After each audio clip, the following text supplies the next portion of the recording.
सर्वपक्षीय आमदार, त्याच्याबरोबर काही पदाधिकारी आणि काही सामान्य लोक मिळून मुंबईमध्ये असलेल्या मंत्रालयाच्या जवळ जे तिथं पोलीस स्टेशन आहे, त्याला मरीन ड्राईव्ह पोलीस स्टेशन म्हणतात, तिथं आम्ही गेलो आणि काय इच्छा व्यक्त केली तर अजितदादांचा जो घात नाही तर अपघात झालाय 28 जानेवारीला, त्याच्याबद्दल हे डीजीसीएल जो 24 तारखेला रिपोर्ट दिलेला आहे त्याच्यामध्ये व्हीएसआर कंपनीकडनं काही नेग्लिजन्स झालेला आहे आणि त्याच्यामुळे हा अपघात झालाय असं कुठेतरी सिद्ध होतं। त्यामुळे याच्या बेसिसवर एफआयआर व्हावा यासाठी आम्ही काल मुंबईला गेलो होतो। आता याच्यामध्ये काही लोकांनी शंका व्यक्त केलेल्या आहेत। याच्यामध्ये शंका काय आहे तर मी मुंबईला एफआयआर करू शकतो का? मुंबईला एफआयआर 100% हा BNSS जो 2023 ला कायदा आलाय, झिरो एफआयआर कॉन्सेप्ट, म्हणजे कुठेही तुम्ही एफआयआर करू शकता आणि तो एफआयआर आपल्याला ट्रान्सफर करता येतो। त्यामुळे मुंबईमध्ये करण्याचं कारण एवढंच की इथं जर आपण एफआयआर केला असता, जो आज दुर्दैवाने इथं आपल्याला यावं लागतं आणि करावं लागतो, इथं गर्दी खूप मोठ्या प्रमाणात होईल, म्हणून आम्ही इथं न येता मुंबईत हा एफआयआर करता येतोय का याचा प्रयत्न तिथं केला। त्यामुळे मुंबईत एफआयआर होऊ शकला असता, पण तो त्यांनी तिथं स्वीकारला नाही। त्याच्याच बरोबर एफआयआर करण्याचा आपल्याला अधिकार आहे का तर अंडर सेक्शन 173(1) याच्या अंतर्गत या देशातल्या कुठल्याही नागरिकाला एफआयआर करण्याचा अधिकार 100% आहे। आणि याच्यात हा अधिकार कसा दिला गेला तर एक सुप्रीम कोर्टमध्ये याचिका होती, त्या याचिकेचा निकाल देत असताना सुप्रीम कोर्टाने निर्णय दिलेला आहे, ललिता कुमारी versus government of Uttar Pradesh, FIR करण्याचा अधिकार हा सगळ्यांचा आहे। तुमच्यातल्या पण कुठल्याही व्यक्तीला, बारामतीच्या असू नये तर महाराष्ट्रातल्या कानाकोपऱ्यातून इथं लोक आली, त्यांनी जर ठरवलं असतं एफआयआर दादांच्या केसच्या बाबतीत व्हावा, तो 100% तो करायला पाहिजे आणि तो त्यांनी स्वीकारला पाहिजे पोलीस प्रशासनाला। असा अधिकार हा आपल्या सगळ्यांना आहे। बर 24-25 तारखेपर्यंत आपण का थांबलो? याच्या आधी 28 तारखेला ही घटना घडली, 30-31 तारखेला सुद्धा आपण एफआयआर करू शकलो असतो, पण आपण थांबलो। तुम्ही थांबलात, आम्ही थांबलो, सगळे थांबले। नाही, खोलात जाऊ द्या, काय होतं हे आम्हाला समजू द्या। आणि मग जेव्हा 24 तारखेला या डीजीसीएल सांगितलं की आम्ही 24 फेब्रुवारीला डीजीसीएल म्हणजे परवा सांगितलं की व्हीएसआर कंपनीकडनं काही गोष्टी या नॉन कम्प्लायन्सेस झालेले आहेत। विमान चालवत असताना नॉन कम्प्लायन्स हा कुठलाही त्या ठिकाणी स्वीकारला गेला नाही पाहिजे, म्हणजे व्हीएसआर हे जबाबदार आहे। दादा ज्या विमानाला गेलेले ते होतं लेअर जेट 45 XR, हे विमान या व्हीएसआर कंपनीकडे अशा प्रकारचे किती विमान आहेत? 7 विमानं होती, त्यात एकातून दादा प्रवास करत होते आणि त्याची दुर्घटना त्या ठिकाणी झाली। 2023 ला दुसरं विमान जे मुंबईमध्ये तिथं दुर्घटनाग्रस्त झालं, राहिले किती? 5। आणि या 24 तारखेच्या आदेशाप्रमाणे डीजीसीआयच्या 5च्या 5 राहिलेले विमान हे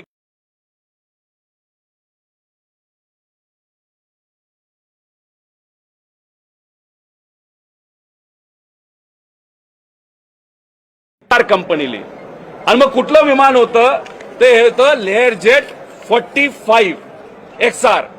मग मला हा प्रश्न आपल्या सर्वांना करायचा आणि तो प्रश्न मी पोलिसांसमोर सुद्धा केला की मग जर 5च्या 5 आज असणारी विमानं तुम्ही ग्राउंड करता, ते बंद ठेवता, मग अजितदादांना खराब विमान का दिलं गेलं?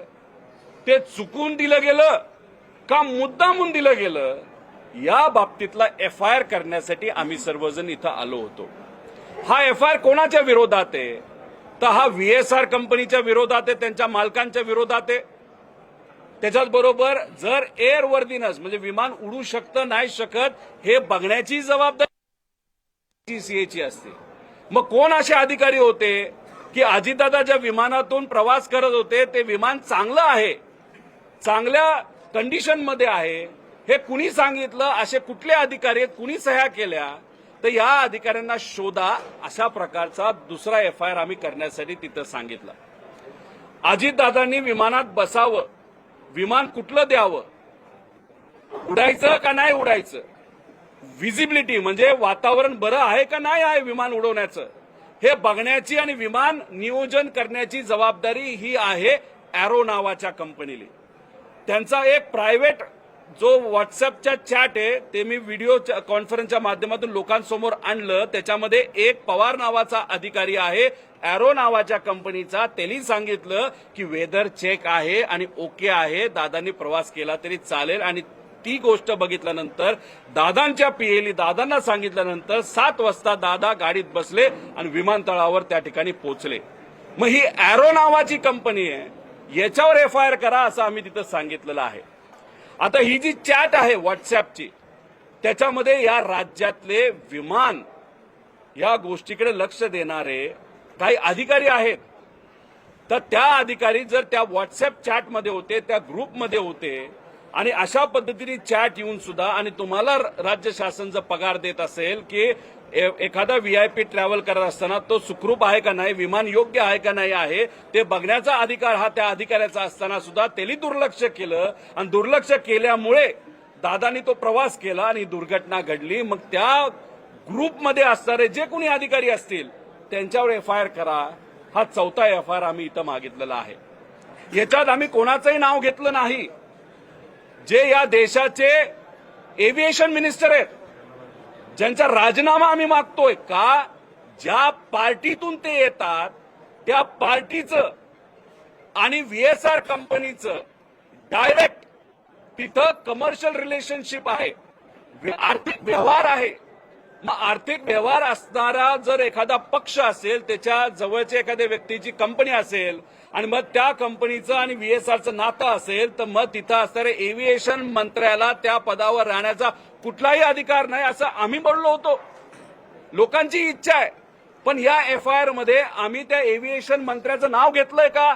नाही घेतलं, कारण आम्हाला राजकारण करायचं नाही.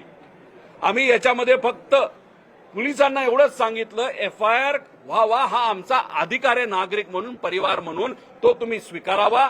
त्यांना तो स्वीकारावाच लागतो. कारण का तिथं जर आपण बघितलं बीएनएसएस मध्ये सगळ्यांना तो अधिकार आहे. पण गेले 2 तास आम्ही चर्चा करत आहोत. त्यांनी आम्हाला सांगत असताना नाही करता येणार नाही का, कारण का ऍक्सिडेंट रिपोर्ट हा फाईल झालाय.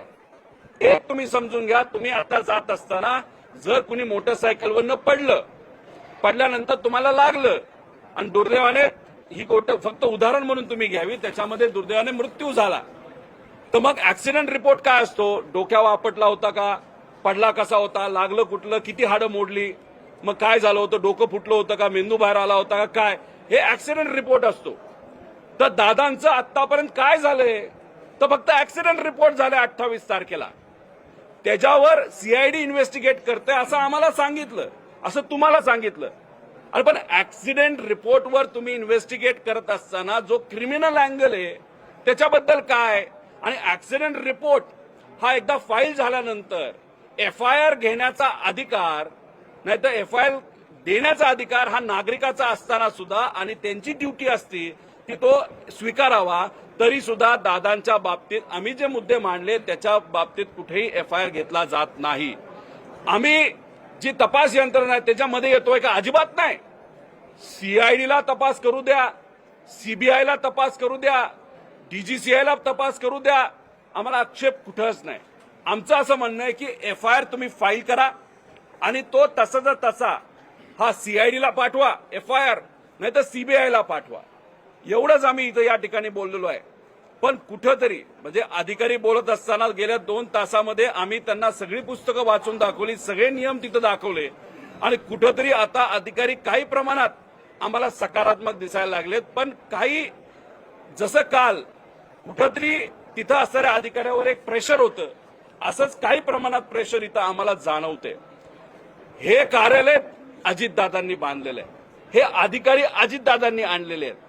आणि मग आमची यांच्याकडनं अपेक्षा आहे की आम्ही नियमामध्ये या ज्या गोष्टी मागतोय तुम्ही आमचं एफआयआर घ्यावा. त्यांनी सांगितलं अजून 1 तास आम्हाला द्यावा. इथं योगेंद्र भाऊ इथं आहेत, ते इथं थांबतील नाही तर परत जाऊन परत येतील. मी आपल्या सर्वांना विनंती करतो की आपण सुद्धा बराच वेळ इथं दादांच्या प्रेमापोटी आलेला आहात. वकील असोसिएशनचे कारतोरे भाऊ जे आहेत हे इथं आले होते आणि स्वइच्छेने आलेले आहेत. इथं 100 वकील बारामतीचे इथं आलेले आहेत, स्वइच्छेने आलेले आहेत. तुम्ही सर्वजण स्वइच्छे आलेले आहेत. हे सर्व पदाधिकारी स्वइच्छेने इथं आलेले आहेत. का?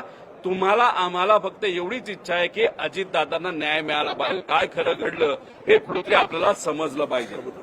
याच्यामध्ये आपण जर बघितलं तर काही लोक म्हणतील की सीआयडी इन्व्हेस्टिगेट करते. करू द्या ना, सीआयडी इन्व्हेस्टिगेट केलं, पण सीआयडीने आतापर्यंत काय केलं हे लोकांपर्यंत येऊ द्या. कोण इन्व्हेस्टिगेशन ऑफिसर हे लोकांना तिथं कळू द्या. आम्ही प्रेशर आणतोय, मग तुम्ही कुठेतरी प्रेस कॉन्फरन्स घेणार, सांगणार हो सीआयडीचा हा अधिकारी आहे, आतापर्यंत आम्ही हे केलं, पण आता 27 दिवसामध्ये काच काय नाही झालं हे आम्हाला कुठेतरी सांगितलं पाहिजे. याच्यात पोलीस अधिकारी बोलत असताना त्यांनी सांगितलं की डीजीसीआय यांची एक AAIB नावाची बॉडी आहे, ते इन्व्हेस्टिगेट करतं. एक तुम्ही आपण सर्वांनी समजून घेतलं पाहिजे की AAIB जी बॉडी आहे ते क्रिमिनल अँगल बघत नाही, ते टेक्निकल अँगल बघतात. आणि ते हे बघतात की उद्या जाऊन अजून दुसरा ऍक्सिडेंट होऊ नये याची दक्षता मात्र डीजीसीए तिथं घेत असतं. आता डीजीसीएचेच अधिकारी याच्यामध्ये आहेत असं आम्ही म्हणतो. मग सहज साधा प्रश्न मी लोकांनाही करतो आणि पोलिसांनाही केलेला आहे की या इन्व्हेस्टिगेशन डीजीसीएला जर सगळे अधिकार आपण टेक्निकल दिले आणि त्याच्यामध्ये टेक्निकल अनेक अडचणी तिथं दिसत असतील तर डीजीसीए प्रामाणिकपणे हे इन्व्हेस्टिगेशन करणार आहे का? याच्याच बरोबर मला खंत या गोष्टीची वाटते की आम्ही सर्वजण शांत बसतोय आणि आम्हाला असं वाटतं की याच्यामध्ये टेक्निकल इन्व्हेस्टिगेशन पण व्हावं आणि क्रिमिनल तपास सुद्धा त्यामध्ये व्हावा. का एफआयआर नकोय? का एफआयआर घेतली जात नाही? अहो, सुशांत सिंगच्या बाबतीतला एक मुद्दा हा किती गरम केला होता. ठीक आहे, त्याचा तिथं मृत्यू झाला, सुसाईड केलं, जे काय झालं हे लोकांना कळावं ही सगळ्यांची इच्छा होती. आपल्या देशाचा नागरिक होता, पण तो महाराष्ट्राचा नव्हता. इथं महाराष्ट्राचा एवढा मोठा नेता गेला असला तरी साधी एफआयआर होत नाही. जर त्या ठिकाणी न्याय मिळत नाही हे योग्य नाही. त्याच्याच बरोबर रेड बर्ड नावाची एक कंपनी आहे. 2 दिवसापूर्वी झारखंडमध्ये एक अँब्युलन्सचं विमान असतं ते तिथं पडलं. दुर्दैवाने त्याच्यामध्ये 7 लोकांचा का 6 लोकांचा मृत्यू झाला. त्यांच्या परिवाराबरोबर आम्ही आहोत, आदरांजली आहे. दुसऱ्या दिवशी रेड बर्डवर कारवाई झाली. दुसऱ्या दिवशी रेड बर्डवर एफआयआर झाली. आपल्या अजितदादांच्या बाबतीत आतापर्यंत फक्त ऍक्सिडेंट रिपोर्ट आहे. अजितदादांच्या बाबतीत इथं पोलीस प्रशासनाने आतापर्यंत एफआयआर केली नाही. या बाबतीची आम्हा सगळ्यांना त्या ठिकाणी खंत आहे. आणि हा गुन्हा दखलपात्र आहे का? तर 100% दखलपात्र गुन्हा आहे. मग दखलपात्र गुन्ह्यामध्ये एफआयआर करावाच लागतो. मग कुठेतरी शासन हे सांगतंय का की अजितदादांची दखल घेतली नाही पाहिजे असे एक व्यक्तिमत्व होतं असं सांगायचं का तुम्हाला? अहो, साधा आमचा प्रश्न आहे की तुम्ही एफआयआर करा, सीआयडी कडनं तुम्ही तिथं तपास करा, नाहीतर सीबीआय कडनं त्या ठिकाणी तुम्ही तपास करा. आमचं त्याच्यामध्ये काहीच नाही. आणि हे जो झालाय ना हा आहे आमचा कॉज ऑफ ऍक्शन. म्हणजे कॉज ऑफ ऍक्शन 24 तारखेला आलाय.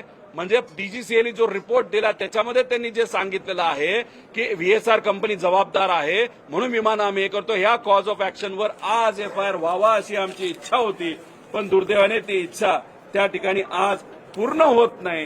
दादांना का न्याय मिळत नाही, दादांबद्दलचा एफआयआर का होत नाही असा प्रश्न आम्हाला सगळ्यांना त्या ठिकाणी वाटतो.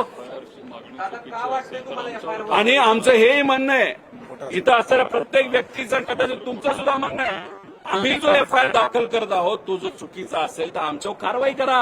आम्ही लिखित द्यायला तयार आहोत की आम्ही या एफआयआर मध्ये ज्या गोष्टी लिहिल्यात सांगितल्यात त्या जर चुकत असतील तर उद्या आम्ही जेलमध्ये जायला तयार आहोत, आमच्यावर तुम्ही कारवाई करा. पण नाही, यांना ते ऐकायचं नाही. कुठंतरी कुठल्या तरी प्रकारचा प्रेशर आहे आणि कोणाला तरी वाचवण्याचा प्रयत्न इथं केला जातो. आणि अशा पद्धतीने पोलीस प्रशासन वागत असल्यामुळे हा घातपात आहे का हा जो प्रश्न आपल्या सर्वांना आणि आम्हाला पडलेला आहे तो कुठंतरी खरा होताना दिसतोय, असंच एवढं आमचं त्या ठिकाणी मत आहे. एक एक घ्या ना. वाचवायचा प्रयत्न सुरू आहे. कोणाचा दबाव काल देखील मरीन ड्राईव्हमध्ये गुन्हा दाखल नाही झाला, इथे देखील दाखल नाही झाला. तुम्ही जसं म्हटलं की दबाव आहे आणि कुणाला तरी वाचवण्याचं कोण आहे? VSR कंपनी जी आहे त्याचे जे मालक आहेत ते अनेक सत्तेत असणाऱ्या मोठ्या नेत्यांच्या जवळचे आहेत. रोहित सिंग हा जो डायरेक्टर आहे त्याच्या लग्नासाठी महाराष्ट्रातून फार मोठा नेता लग्नाला गेला होता. आंध्र प्रदेशचे मुख्यमंत्री सुद्धा त्याच्या लग्नाला तिथे गेले होते. आंध्र प्रदेशच्या मुख्यमंत्र्यांची एक कुठली ती व्यक्तिगत फायनान्सची कंपनी NBFC, त्या कंपनीने VSRला तिथे निधी दिला. मध्य प्रदेशची एक वेगळी कंपनी आहे, त्यांनी सुद्धा VSRला मदत केली आहे. महाराष्ट्रातले अनेक लोक संलग्न आहेत. VSRला का वाचवण्याचा प्रयत्न होतो हे आम्हाला कळत आहे. दुसरं, दादांना म्हणजे ते लेअर जेट नावाचं विमान हे खराब होतं, हे तिथं DGC आता सांगते. मग हे खराब विमान हे अजितदादांना मुद्दामून दिलं गेलं का चुकून दिलं गेलं, असाही प्रश्न आता आम्हाला त्या ठिकाणी पडायला लागलेला आहे. त्यामुळे ह्या सगळ्या गोष्टीकडे बघत असताना कुठंतरी कोणाचा तरी मोठ्या व्यक्तीचा हा हात आहे. आणि FIR हा ऍक्सिडेंटवर होतोय, हा FIR ऍक्सिडेंटवर होतोय. आमचं मत आहे ऍक्सिडेंटवर करा, FIR नाही, इन्व्हेस्टिगेशन. FIR तर झालाच नाही, इन्व्हेस्टिगेशन ऍक्सिडेंटवर होतोय. आमचं मत आहे ऍक्सिडेंटवर पण करा आणि घातपातावर म्हणजे क्रिमिनल अँगल आहे का हे सुद्धा तिथं बघा. पण हे यांच्याकडनं पोलीस प्रशासनाकडनं मान्य केलं जात नाही म्हणून FIR होत नाही. म्हणजे कोणा ना कोणातरी मोठ्या व्यक्तीचा या मागे हात आहे असं आपल्याला म्हणावं लागेल. पुढची भूमिका काय असणार आहे? पुढची भूमिका काय असणार आहे? आता तुम्ही या ठिकाणी आला होता.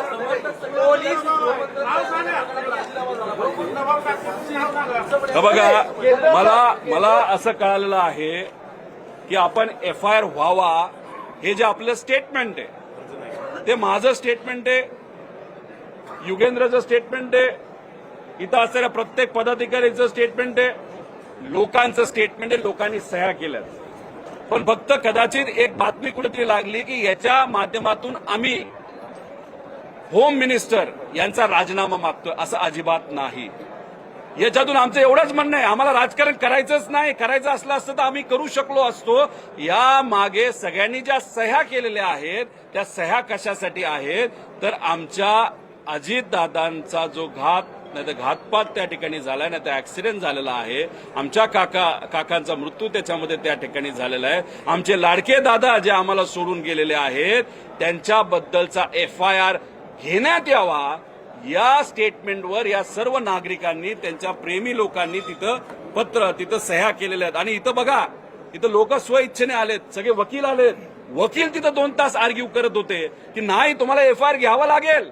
अहो, आम्ही 4 पुस्तकं तिथं वाचलीत आज 2 तासामध्ये, तरी सुद्धा पोलीस काय आमचं FIR घेत नाही. हा कुठंतरी दुर्दैवाने महाराष्ट्राच्या मोठ्या नेत्यावर, अजितदादांवर अन्याय त्या ठिकाणी आहे. जर दादा इतके अनेक मोठ्या लोकांचे मित्र होते तर मग त्या मित्रांनी याच्यात लक्ष घालून FIR करायला काय हरकत आहे. मग एवढ्या मोठ्या नेत्याचा FIR होत नसेल तर उद्या जर आम्हाला कोणाला काय झालं तर आमच्याबद्दल काय होणार. उद्या जाऊन जर सामान्य लोकांना काय झालं तर सामान्य लोकांचं काय होणार. अहो, काल एका पुण्यातल्या ठिकाणी एका गावामध्ये कबूतर चोरीला गेली. 160 उरळी कांचनला 160 कबूतर चोरीला गेले, त्याचा FIR झाला. आणि दादांच्या बाबतीत FIR होऊ शकत नाही. अरे कसला न्याय. हा अधिकार आहे, सुप्रीम कोर्टाने दिलेला अधिकार आहे. हा आम्हाला तिथं BNSS ऍक्टली त्या ठिकाणी दिलेला अधिकार आहे. आणि मग हे होताना सुद्धा जर FIR होत नसेल तर याच्या मागे काळं बेरं नाही का असा प्रश्न आपला निर्माण होणार नाही का. मोठ्या व्यक्तीचा दबाव आहे असं म्हणतात. तो सरकारमधला आहे की सरकारमधलं बाहेर आहे? अरे केंद्र सरकारमधला की राज्य सरकारमधला? मी एवढंच म्हणेल, कुणाचा तरी दबाव आहे. नाही तर पोलीस अक्षरशः डोळ्यामध्ये पाणी या पोलीस काही अधिकाऱ्यांचं तिथं आलं होतं जेव्हा अंत्यविधी झाला होता. आणि आता सुद्धा आम्ही जेव्हा त्यांना काही गोष्टी सांगत होतो त्याच्यामध्ये सुद्धा त्यांच्या चेहऱ्यावरनं आम्हाला जाणवत होतं की आम्ही जे बोलतोय ते खरंय. पण तरी सुद्धा यांचा पेन FIR कडे त्या ठिकाणी वळत नाही. त्याचा अर्थ कोणतरी एक ताकदवान व्यक्ती त्यांच्यावर प्रेशर आणते. आता CID हे ऍक्सिडेंटवर तिथं त्यांचं इन्व्हेस्टिगेशन सुरू आहे. आणि ऍक्सिडेंटचा जो दाखला आहे तो झाल्यानंतर सुद्धा FIR होऊ शकतो पण केला जाऊ शकत नाही. कारण FIR मध्ये आम्ही म्हणतोय या लोकांवर लक्ष द्या. आणि हेच कदाचित सत्तेतल्या लोकांना, काही लोकांना हे नको असावं असं आपल्याला म्हणावं लागतं. अरे याच्यापुढे आम्ही काय करणार आहे? 1-1.5 तास युगेंद्र इथं असतील, नाही तर परत थोड्या वेळी येतील, कारण आम्हाला त्यांनी 1-1.5 तासाचा वेळ मागितला.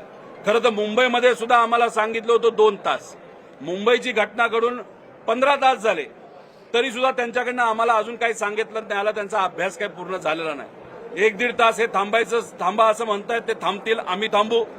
पण आता पुढे सीआयडी काय करते हे जाणून घेण्यासाठी आज दुपारी 3 वाजता पुण्यामध्ये सीआयडीचे जे हेड ऑफिस आहे तिथं जाऊन आम्ही दाद मागू की सहसा सामान्य लोकांना आणि कोणालाही सीआयडीकडे जाता येत नाही. पत्रकार परिषद घेते सीआयडी. ते योगायोग आहे. ती पत्रकार परिषद आम्ही सुद्धा ऐकतो. आम्हाला प्रश्न असतील, आम्ही त्यांना प्रश्न विचारतो. आता आम्ही तिथं 3 वाजता 100% जाणार आणि काय त्यांचा तपास म्हणतोय हे जरासं आम्ही समजून घेतो. अपघाताच्या दिवशी दादा एक मिनिट दादा अपघाताच्या दिवशी एटीसी बारामतीतून ऑपरेट होत होतं. या बाबतीत अनऑफिशियली बोलणं झालेलं आहे, पण जी ऑफिशियल माहिती आणि तुमच्यासारख्या काही चांगल्या पत्रकारांनी सुद्धा या बाबतीतलं इन्व्हेस्टिगेशन केलेलं आहे. दादांच्या प्रेमापोटी ते इन्व्हेस्टिगेशन सुद्धा आम्हाला आलेलं आहे. 2 दिवसानंतर त्या बाबतीतली म्हणजे ब्लॅक बॉक्स आणि इतर गोष्टींबद्दल आम्ही एक वेगळी प्रेस तिथं घेणार आहोत. त्या मुद्द्यात, त्या विषयावर आम्ही त्या ठिकाणी सांगू. अपघाताच्या दिवशी एटीसी बारामतीतून ऑपरेट झालं रोहित होतं पवार आणि ते पण खासगी कंपनी केलं. खासगी कंपनीने एटीसी ऑपरेट केलेलं होतं अपघाताच्या दिवशी. आणि मग ह्याची माहिती तुमच्यापर्यंत पोहोचली का? कारण एटीसीचा ग्रीन सिग्नल मिळाल्याशिवाय टेक ऑफ झालं नाही. याच्या आधी मुख्यमंत्री सुद्धा जे लँड झाले असतील बारामती एअरपोर्टवर, मोठे मोठे व्यावसायिक लँड झाले असतील, अजितदादा अनेक वेळा लँड झालेले आहेत, तेव्हा सुद्धा इथं बारामतीमध्ये असणारी एटीसी ही प्रायव्हेटच आहे. आता जेव्हा आपण टेक ऑफ करतो तेव्हा पुणे एटीसी सुद्धा बोलावं लागतं. ती लायसन्स एटीसी आहे, ती एक गव्हर्नमेंटची एटीसी आहे. मग त्या एटीसीला ह्यांना सांगितलं नव्हतं का रे उडू नकोस, व्हिजिबिलिटी 3000च आहे. मग पुणे एटीसी मध्ये कोण असं होतं, का त्यांनी नाही सांगितलं, का व्हीएसआर कंपनीच्या पायलटली का नाही विचारलं, असे अनेक प्रश्न आहेत. त्यामुळे रेकॉर्डिंग बारामती एटीसीचं हे कुठेतरी सीआयडी का कुणीतरी ताब्यात घेतलं असं आम्हाला मिळालं का डीजीसीएने. त्या बाबतीत काय येतं ट्रान्सक्रिप्ट काय होतं गेलं याचा पुरावा आमच्याकडे आहे, तो आम्ही त्या ठिकाणी वापरतो. आता पहिल्यांदा तक्रार दिली जाते, त्यानंतर पोलीस इन्व्हेस्टिगेशन करतात, मग एफआयआर दाखल केली जाते. अशा पद्धतीचा प्रोसेस आहे. मात्र दुसरीकडे असं सातत्यानं सांगितलं जातं की तपास योग्य पद्धतीने चालू आहे. मात्र रोहित पवार जे आहेत ते स्टंटबाजी करतायत आणि मिसगाईड केलं जाते असा आरोप भाजपकडून सातत्याने होतो. मग एफआयआर म्हणजे काय? तक्रारच आहे ना. अरे तक्रारच घ्या ना आमची. ती खोटी ठरली तर आमच्या गुन्हे दाखल. जर खोटी धरली तर आम्हाला गुन्हे दाखल करा. आणि जी इन्व्हेस्टिगेशन चाललंय सीआयडीचं असं ते म्हणतात, ते ऍक्सिडेंटल रिपोर्टवर चाललंय. अरे पण त्याला दुसरा अँगल आहे, तो अँगल आम्ही सांगण्याचा प्रयत्न करतोय. आणि डीजीसीए सरळ सरळ सांगते की आम्ही 5 विमानं ग्राउंड करतोय, कारण त्या विमानात प्रॉब्लेम आहे. अरे पण प्रॉब्लेमॅटिक विमान अजितदादांना का दिलं हा आमचा प्रश्न आहे, आणि म्हणून आम्ही म्हणतोय एफआयआर करा. पण या बाबतीत कधी टेक्निकल बोलत नाही.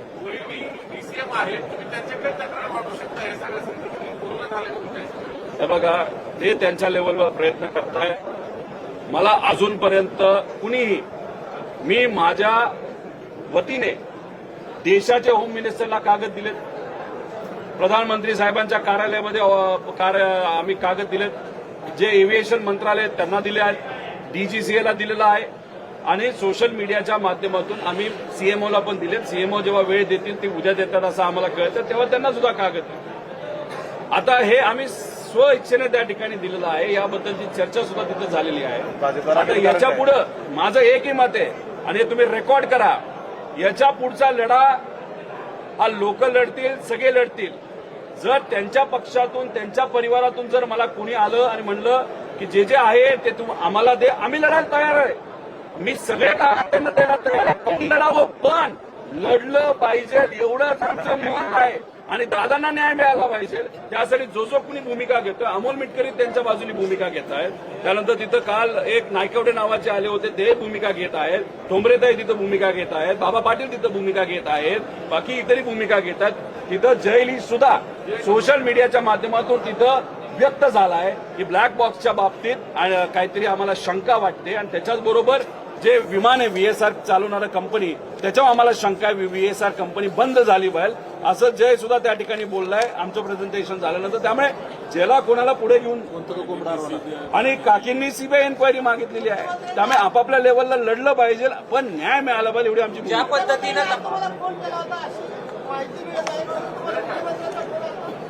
आम्ही एवढं मोठं नाही की आम्हाला मुख्यमंत्री तिथं फोन करतील.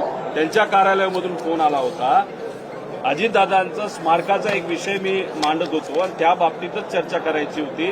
आज ती बैठक होत नाही पण उद्या संध्याकाळी ती बैठक होईल आणि त्या बैठकीला गेल्यानंतर स्मारक अजितदादांचं व्हावं ही तर मागणी आम्ही करूच. त्याच्याच बरोबर इन्व्हेस्टिगेशन म्हणजे FIR बद्दल पण त्यांना माहिती आम्ही देऊ आणि माझ्याकडे जे काही कागदपत्र आले ते सुद्धा आम्ही त्यांना त्या ठिकाणी देऊ. ज्या पद्धतीनं आता तपास चालू आहे त्या पद्धतीनं तुम्हाला असं वाटते का न्याय मिळत नाही? अजिबात वाटत नाही.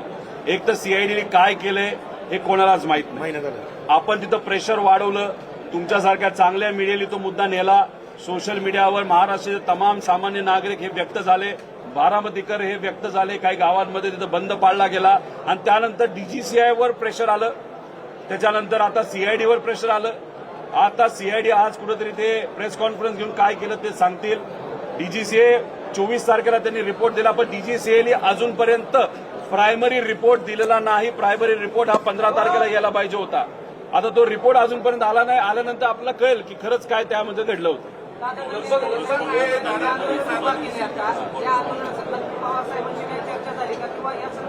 हे आंदोलन तुम्ही दादांच्या न्यायिक हक्कासाठी उभं केलंय या संदर्भात पवार साहेबांची काही चर्चा झाली का आणि पवार साहेबांनी किंवा सुप्रियातांनी या आंदोलनाला काही परवानगी दिली का? हे आंदोलन उभा करा. एक तर तुम्ही समजून घ्या हे आंदोलन रोहित पवारचं नाहीच आहे आणि हे आंदोलन पण नाहीये. आम्ही न्याय मागण्यासाठी प्रयत्न करत आहोत. FIR करण्याचा प्रयत्न तिथं करतोय आणि खऱ्या गोष्टी लोकांसमोर याव्यात यासाठी मी असेल हे सर्व मंडळी असतील बाकी त्यांच्या पक्षातले काही लोक असतील आणि अशा पद्धतीने सगळेच लोक आपापल्या लेवलला तिथं प्रयत्न करत आहेत. फक्त हे करत असताना इन्व्हेस्टिगेशन आमच्या लेवलवर करत असताना कागदपत्र बऱ्यापैकी सोशल मीडिया आणि तुमच्या माध्यमातून मी लोकांसमोर आणले म्हणून माझी चर्चा आहे. ठीक आहे माझी चर्चा नाही हे सामान्य लोकांची इच्छा आहे की दादांना न्याय मिळाला पाहिजे आणि म्हणून हे वातावरण त्या ठिकाणी कुठेतरी आता या लेवलला आलंय की त्याची दखल हे केंद्र सरकारला सुद्धा आता घ्यावी लागते. विषय एवढाच आहे की साहेबांच्या बाबतीत एक गोष्ट तुम्हाला सांगतो की एखादा व्यक्ती योग्य पद्धतीने लढत असेल तर पवार साहेबांचा पाठिंबा असतो आणि पवार साहेब बोलूनच दाखवतात असं नसतं. दिल्लीला आमची प्रेस कॉन्फरन्स झाली तेव्हा पवार साहेबांच्याच बंगल्यावर त्या ठिकाणी झाली होती आणि आता येणाऱ्या पार्लमेंटमध्ये 9 तारखेला सुप्रियाताई, डॉक्टर कोले व आमचे सर्व खासदार इतर पक्षाचे सुद्धा खासदार ज्याच्यामध्ये काँग्रेस असेल एकनाथ शिंदे साहेबांचे सुद्धा खासदार हा मुद्दा मांडतील असं आम्हाला वाटतं. कारण का आम्हाला विरोध हा भाजपच्या नेत्यांचा त्या ठिकाणी होतो. या प्रेस कॉन्फरन्सला एकनाथ शिंदे साहेबांच्या पक्षाच्या लोकांचा नेत्यांचा आम्हाला तिथं विरोध नाही. म्हणजे अजितदादांना न्याय मिळावं हे एकनाथ शिंदे साहेबांची सुद्धा इच्छा त्या ठिकाणी दिसते. मग तुम्ही नावं का सांगत नाही? जर प्रेशर होत आहे तर तुम्ही नावं का सांगत नाही? नेमका प्रेशर कोणाचा आहे? नाही आता FIRच्या बाबतीत ते काय करतात ते आपण सर्वजण बघू. जर याच्यातून कुठंच काही जात नाही आम्हाला फक्त इच्छा एवढी याच्यात राजकारण आलं नाही म्हणून आम्ही कोणाचं नाव घेत नाही. जर वेळ आली नाही मिळतच नाही दादांना मग नंतर आम्ही नाव घ्यायला सुरुवात नाही, दादा तुम्ही आज या ठिकाणी आला तुमच्यासोबत दादांच्या पवार पक्षाचे आहेत, काही तुमच्या नेते आहेत कुटुंबातले त्याच्यामध्ये? आहेत. दादांच्या कुटुंबातले सदस्य का नाही तुमच्यासोबत आता येत? ते त्यांच्या लेवलवर लढतायत ना. जयली तिथं इच्छा व्यक्त केली. आम्ही त्यांच्या कुटुंबातला आहोत. आम्ही पण त्यांच्या जवळ होते.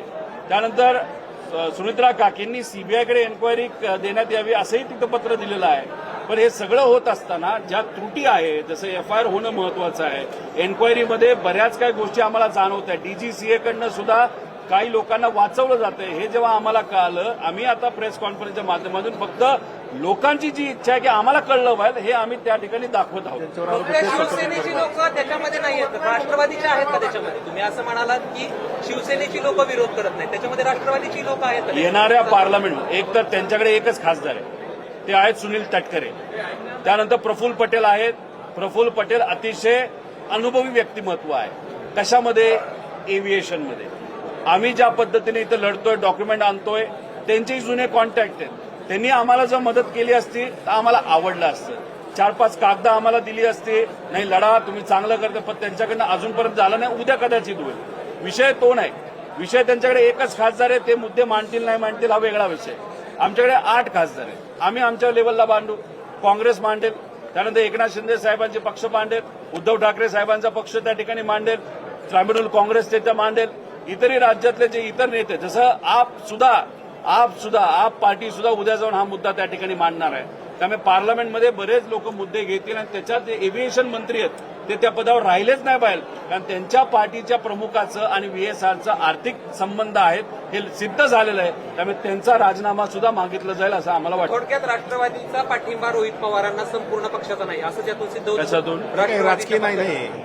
रोहित पवार गौण आहे. रोहित पवार कोण आहे? रोहित पवार कार्यकर्ता आहे, नातेवाईक आहे. रोहित पवारचं काही घेणं देणं नाही. रोहित पवार आणि रोहित पवाराबरोबर या राज्यातले 11 कोटी लोक फक्त एवढंच मागतायत, आम्हाला न्याय द्या अजितदादांना.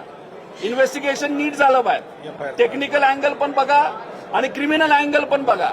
त्यामुळे रोहित पवार हे महत्वाचं नाही, तर आम्ही सर्व महत्वाचं नाही. काय महत्वाचं आहे, दादांना न्याय मिळाला पाहिजे. पण ज्या ज्या घटना घडत चालल्यात, आम्ही जे बोलत चाललोय, दुर्दैवाने त्या गोष्टी घडत चाललेल्या आहेत आणि त्याच्यावरूनच आम्हाला शंका वाढत चालली आहे की इन्व्हेस्टिगेशनवर कोणाचा तरी दबाव असल्यामुळे इन्व्हेस्टिगेशन योग्य दिशेने जात नाही. एक जिद्दी सवाल है, लगभग 2 घंटे चर्चा हुई आपकी शत्रुओं के साथ, क्या फाइनली पुलिस राजी है कि इस पर FIR दाखिल होगा या एग्जैक्टली क्या कहा है? देखो 2 घंटा एडिशनल SP के साथ हम बात कर रहे थे, DYSP के साथ बात कर रहे थे, PI के साथ बात कर रहे थे और बाकी जो उनके अधिकारी थे उनके साथ बात कर रहे थे. वहां पे उनका कहना था कि आपने बंबई में कल जो FIR किया वो वहां पे क्यों किया. उनको हमने बताया BNSS में वहां पे 0 FIR करके कॉन्सेप्ट है वो अलाउड है. फिर उन्होंने वहां पे कहा DGCA का वहां पे इन्वेस्टिगेशन चल रहा है, तो वो इन्वेस्टिगेशन अगर चल रहा होगा तो FIR करने की क्या जरूरत है. जैसे कि AAIB ये जो संस्था है वो इन्वेस्टिगेशन वहां पे करे. उनको मैंने कहा कि AAIB ये जो संस्था है DGCA के अंतर्गत आती है. DGCA के कुछ जो अधिकारी उन पे ही हमारा ऑब्जेक्शन है. तो ये इन्वेस्टिगेशन क्या कर रही है, योग्य डायरेक्शन पे ये इन्वेस्टिगेशन जाएगा, ये प्रश्न हमको वहां पे. और AAIB ये इंस्टीट्यूट जो है या जो संस्था है वो क्रिमिनल इन्वेस्टिगेशन वहां पे नहीं करती. फिर उन्होंने कहा कि ये FIR होना चाहिए क्या, लीगली ये करना चाहिए क्या. उस पर हमने कहा कि BNSS में सेक्शन 173(1) उसके अंतर्गत देश का कोई भी नागरिक अगर चाहे कॉग्निजेबल ऑफेंस होगा तो वो FIR लेना ही पड़ता है. तो ये कॉग्निजेबल ऑफेंस है.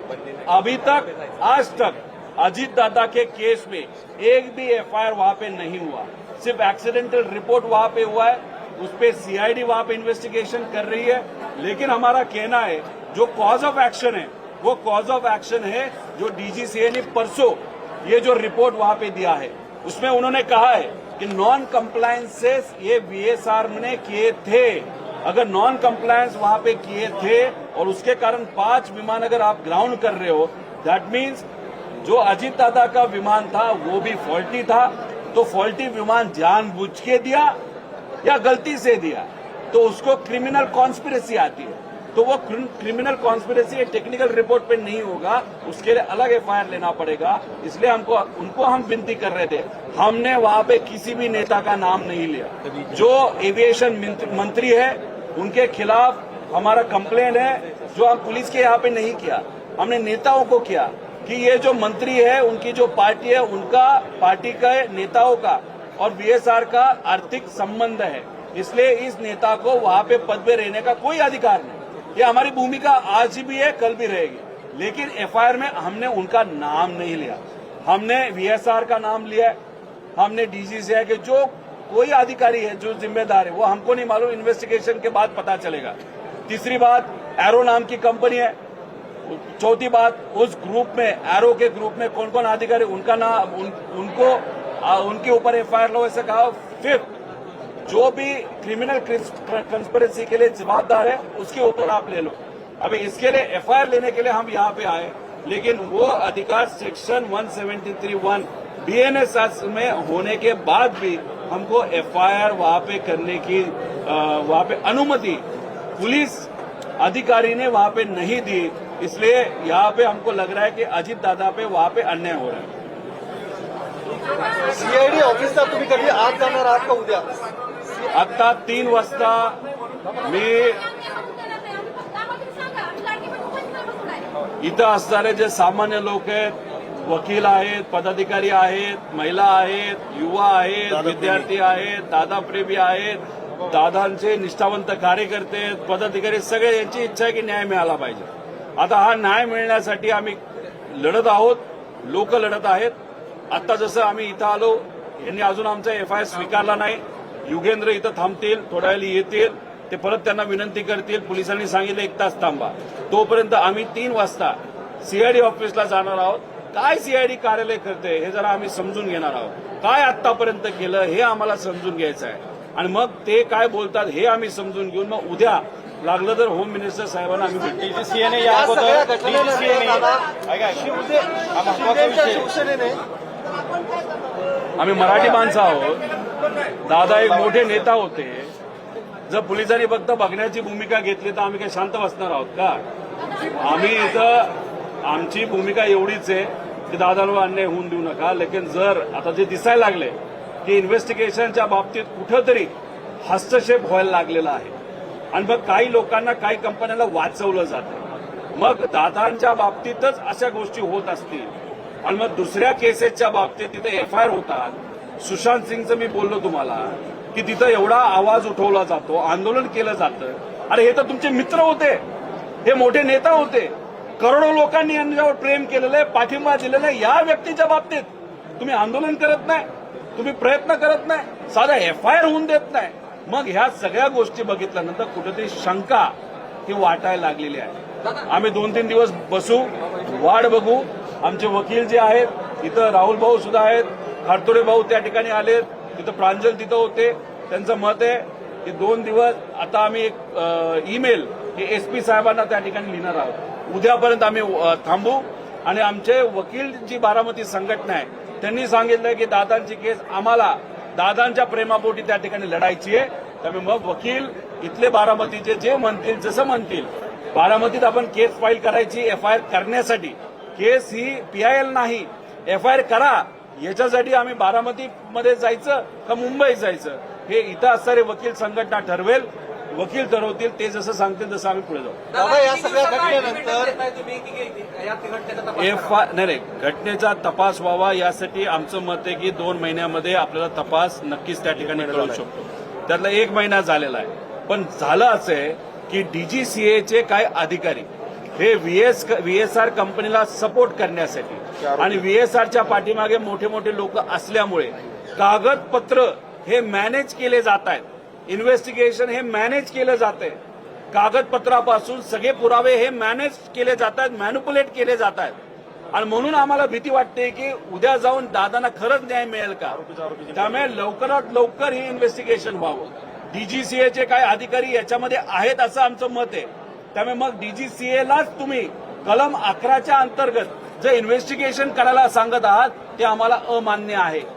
त्या इन्व्हेस्टिगेशनच्या पद्धतीने व्हायला पाहिजे. DGCAच्या कलम 12च्या अंतर्गत ते व्हावं, ज्याच्यामध्ये ते पारदर्शक पद्धतीने व्हावं. बाहेरच्या काही एजन्सी त्याच्यामध्ये घेण्यात यावा अशी आमची सगळ्यांची त्याच्यामध्ये मागणी आहे. दादा, शिवसेनेने विमान वापरायचं बंद केलेलं आहे. वापरायची नाहीये, त्यांची विमानं घ्यायची नाही. VSRची विमान वापरायचं बंद केलेलं आहे. एकनाथ शिंदे साहेबांनी जर ही भूमिका घेतली असेल त्यांचं मनापासून मी स्वागत करतो. म्हणून गेल्या काही दिवसांमध्ये आपण जर बघितलं असेल एकनाथ शिंदे साहेबांचे अनेक मंत्री आणि अनेक नेते हे इन्व्हेस्टिगेशन चांगलं पारदर्शक पद्धतीने झालं पाहिजे असं म्हणतात. क्रिमिनल अँगल आहे का बघितलं पाहिजे, टेक्निकल अँगल आहे का बघितलं पाहिजे.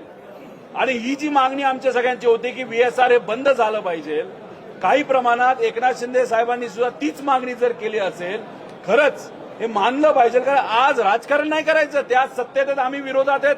म्हणून आम्ही म्हणत नाही की एकनाथ शिंदे साहेबांची आम्हाला मदत नकोय. आम्हाला देवेंद्र फडणवीस साहेबांची सुद्धा मदत पाहिजे. आम्ही तिथं प्रधानमंत्री साहेबांची मदत मागितली आहे, आम्ही तिथं अमित शहा साहेबांची मदत मागितलेली आहे. आम्ही हा राजकीय मुद्दा नाही, आम्ही राजकारण इथं करत नाही हेच तर आम्ही सिद्ध करतोय. पण हे बोलत असताना, मुद्दे मांडत असताना आम्हाला विरोध हा फक्त भाजपचेच काही नेते करतात, त्यांचे ट्रोलर तिथं करतात आणि मग त्याच्यावरनं कुठेतरी लोकांची भूमिका व्हायला लागली आहे. मग भाजपच असं म्हणतंय का की दादांची ही जी काय इन्व्हेस्टिगेशन आहे FIR आहे, ह्या झाल्या नाही पाहिजे, मग याला भाजपच याच्या पाठीमागे आहे का असा प्रश्न साहजिकच निर्माण त्या ठिकाणी होतो. डीजीसीएने या अगोदर या ठिकाणी एक FIR केला होता विमान अपघात झाल्यानंतर डीजीसीएने केला होता. तो FIR बारामती याच तालुका पोलीस स्टेशननी रद्द केला होता. जर पोलिसांना या विमान अपघातातलं काही कळत नाही तर त्यांनी तो डीजीसीएचा FIR कसं काय रद्द केला? जर त्यांनी FIR केला असेल, नंतर रद्द झाला असेल तर ते फारच चुकीचं आहे. पण आम्हाला जे कळलं आहे, अजितदादांच्या या केसच्या बाबतीत एक सुद्धा FIR आतापर्यंत झालेला नाही. मुंबईमध्ये कबुतराचा विषय तुम्ही सर्वांनी ऐकला असेल, त्यात कबुतर वाचवण्यासाठी FIR झाला. काल कबुतर चोरीला गेली म्हणून FIR झाला. त्याच्याचबरोबर सुशांत सिंगच्या बाबतीत सगळी प्रशासकीय यंत्रणा ही त्या सुशांत सिंगला न्याय देण्यासाठी मागे लागली होती. ठीक आहे, सुशांत सिंगचं काय झालं, कसं झालं हे बघत राहतील, पण अजितदादांचं काय झालं हे बघण्याची भूमिका जर सत्तेतल्या काही लोकांची नसेल तर मग आश्चर्याची गोष्ट आहे. अरे साधा FIR करून देताय तुम्ही, आणि FIR मध्ये आम्ही कोणाचं नाव नाही घेतलं. FIR आम्ही दिलेत तुम्हाला पत्रकारांना, तुम्ही वाचा. आम्हाला त्याच्यात राजकारण करायचं नाही. या सगळ्या प्रकार आपण बघितलं तर या सगळ्या प्रकरणानंतर जनतेचा रोष जो आहे तो समोर येतोय. हे शांत करण्याचा प्रयत्न जो आहे तो कसा केला जाईल, उत्तर मिळाले नाही तर किंवा महाराष्ट्रात उद्रेकाचा होऊ शकतो, काय भूमिका असणार आहे किंवा कसं शांत करणार तरी आहे? आम्ही एवढीच भूमिका घेणार आहोत.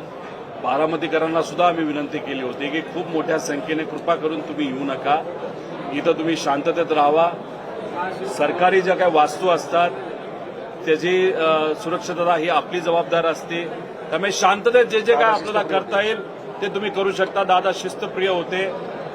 तालुक्यात, विविध तालुक्यामध्ये अजितदादांच्या प्रेमी लोकांनी जर तिथे FIR करण्याचा प्रयत्न केला आहोत, त्यांची इच्छा आहे. कारण की इथं आम्ही काय कुठं कोणाचं प्रतिनिधित्व करत नाही. मी त्यांचा एक पुतण्या म्हणून, युगेंद्र त्यांचा एक पुतण्या म्हणून, इथं असणारे लोक त्यांचे दादा प्रेमी म्हणून, या राज्याचा नागरिक म्हणून आमची इच्छा आहे दादांना न्याय मिळाला पाहिजे. या भूमिकेतून आम्ही आहोत. त्यामुळे महाराष्ट्रामध्ये तिथं असणारे जे सामान्य नागरिक आहेत, दादा प्रेमी आहेत, ते काय भूमिका घेतात याच्यावर माझा तरी कंट्रोल नाही. त्यांनी त्यांच्या लेवलवर भूमिका घ्यावी, पण भूमिका घेताना शांततेत घ्यावी. नाही, जन आक्रोश जर असेल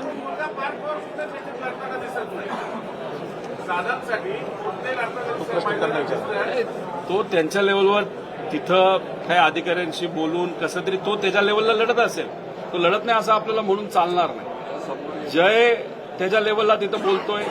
काकींनी तिथं सीबीआयकडे एन्क्वायरी द्यावी, ते त्या ठिकाणी लढतायत.